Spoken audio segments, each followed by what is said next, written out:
Então, essa é a questão. Satanás está mesmo amarrado, ou nós o amarramos, ou ele será amarrado, enfim, esse é o tema. Okay.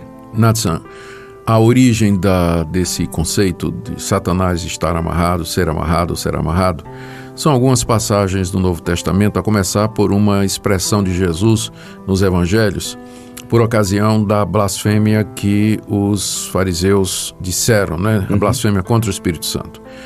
O que aconteceu? Jesus estava expelindo um demônio e os fariseus começaram a dizer que ele estava fazendo isso pelo poder de Beelzebul. E Jesus então respondeu com uma analogia, com uma parábola. Ele disse assim: ninguém pode entrar na casa do homem valente sem primeiro amarrá-lo, e só então é que pode saquear-lhe os bens. E Jesus prosseguiu dizendo: se eu estou, pelo poder de Satanás, desfazendo Satanás, saqueando Satanás, então o reino dele está dividido e vai perecer. Mas se eu estou fazendo isso pelo Espírito de Deus, então é chegado o reino de Deus até vós. Exato. E aí em seguida Jesus disse: vocês blasfemaram contra o Espírito Santo e vocês não têm perdão. Então, nesse entrevero de Jesus, nesse confronto de Jesus com os fariseus, é que surge essa expressão, essa figura que Jesus usa, né? Que é uma figura lógica. Ninguém pode entrar na casa de um homem forte, né? Um homem valente que está armado para roubar-lhe os bens, sem primeiro ter que passar pelo homem, né? Que está guardando e vigiando os seus bens. Então, a primeira coisa é você amarrar, conquistar, vencer, neutralizar, né? Desarmar o homem, amarrá-lo, e aí então, uma vez feito isso, a segurança foi desarmada, né, por assim dizer, e agora a casa está livre para ser roubada e para ser saqueada. Quando Jesus disse isso, ele tinha em mente o seguinte: ele estava explicando a razão pela qual eu estou saqueando a casa de Satanás, ou seja, eu estou libertando as pessoas dos espíritos imundos, é porque eu já amarrei o principal dos demônios, que é exatamente Satanás. Então, a rigor, a amarração de Satanás, a prisão de Satanás começa com o ministério de Cristo. Quando ele toma a forma humana, vem a esse mundo, se faz um de nós, prega a palavra, morre na cruz, ressurge triunfando sobre os principados e potestades e se assenta à direita de Deus, onde ele tem todo o poder que lhe foi dado no céu e na terra. E a partir daí, ele começa a comandar o seu reino e realizar o seu propósito, que é unir a si a sua igreja através dos séculos, pela pregação da palavra e assim por diante. Ou seja, o amarramento de Satanás, a sua amarração, que teve início com a vinda do Senhor Jesus Cristo aqui nesse mundo, significa nada mais, nada menos a vitória de Cristo sobre Satanás, que já foi conquistada na cruz. Paulo diz que ele despojou os principados e potestades e os expôs ao desprezo, está lá em Colossenses capítulo 2. O autor da carta aos Hebreus diz que Cristo, pela morte, destruiu aquele que tem o poder da morte, que é Satanás. Nós já vimos que o Senhor Jesus Cristo disse que ele já amarrou o valente, por isso que ele estava saqueando a sua casa.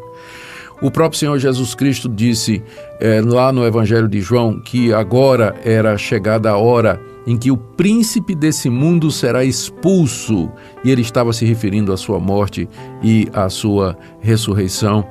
Então, todas essas passagens apontam para o fato de que Satanás ele já foi amarrado na primeira vinda de Cristo. Agora, é preciso entender bem o que é que isso significa. Sim. Não significa que Satanás está inativo. Não significa que Satanás está amarrado lá no inferno e ele não pode fazer nada. Significa simplesmente que foi imposta uma limitação severa à ação de Satanás, que aparece agora lá no livro de Apocalipse, capítulo 20, que nós mencionamos no programa anterior, quando é dito que durante o milênio, que é esse período entre a primeira vinda de Cristo e a segunda, Satanás está amarrado para que não mais engane as nações.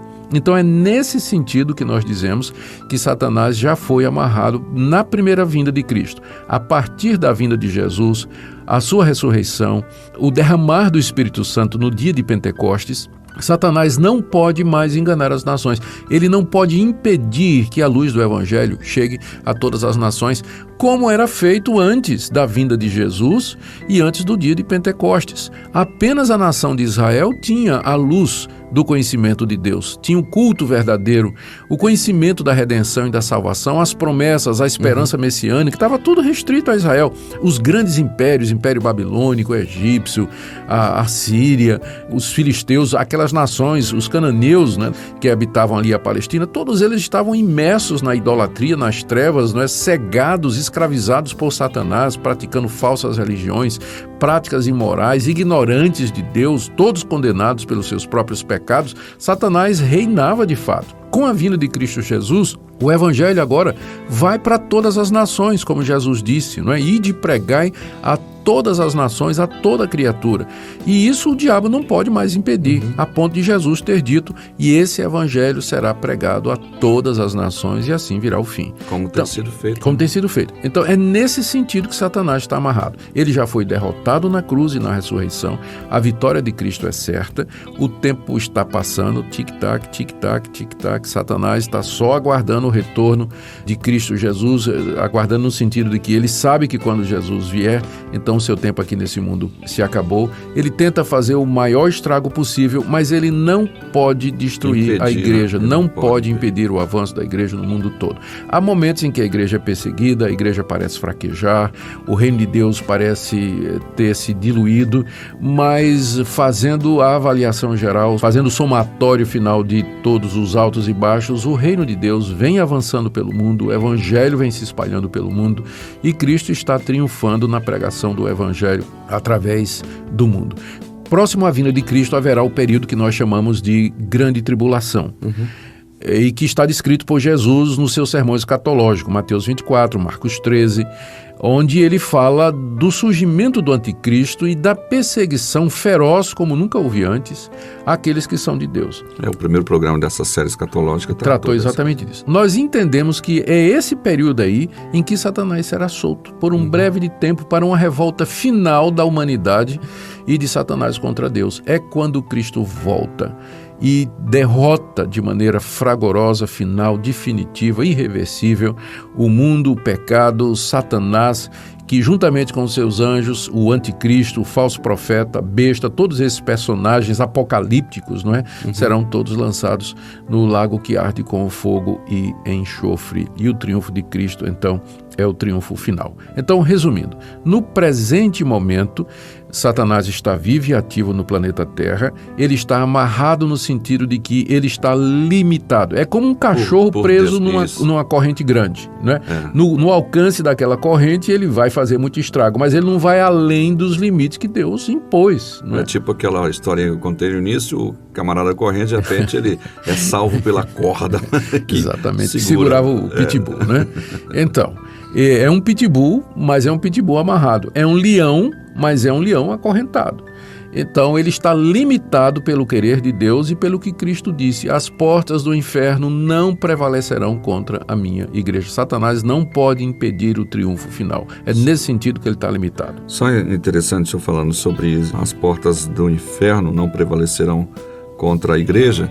Alguém pode dizer, poxa, mas tem igrejas aí que eu vejo fechando, na Europa está fechando igrejas, tem a ver com igreja local, pode até sofrer com isso, mas a igreja não é isso? A igreja universal não, a igreja universal é a igreja de Deus no mundo todo, né? Pode ser que na Europa a igreja esteja diminuindo e fraquejando, mas ela está florescendo em outras partes do mundo, né? No sul global, né? Em países como China, na Coreia, no próprio Brasil, né, a África, você vê o avanço e o progresso do Evangelho.